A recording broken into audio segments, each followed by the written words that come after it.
और जो अपनी अमानतों और अपने अहद पैमान का पास करते हैं और जो अपनी गवाहियों पर कायम रहते हैं और जो अपनी नमाज की पाबंदी करते हैं, यही लोग जन्नतों में इज्जत व इकराम से होंगे। तो ए नबी, इन काफिरों को क्या हुआ है कि तुम्हारी तरफ दौड़े चले आते हैं, दाएं और बाएं से गिरोह गिरोह होकर जमा होते जाते हैं?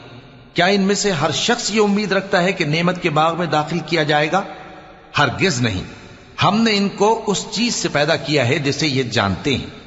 बस मशरिकों और मगरिबों के मालिक की कसम कि हम ताकत रखते हैं, यानी इस बात पर कि इनसे बेहतर लोग बदल लाएं, और हम आजिज नहीं हैं। तो ऐ पैगंबर, इनको बातिल में पड़े रहने और खेल लेने दो, यहां तक कि जिस दिन का इनसे वादा किया जाता है वो इनके सामने आ मौजूद हो। उस दिन ये कब्रों से निकलकर इस तरह दौड़ेंगे जैसे किसी मुकाबले के निशान की तरफ दौड़े जा रही हों।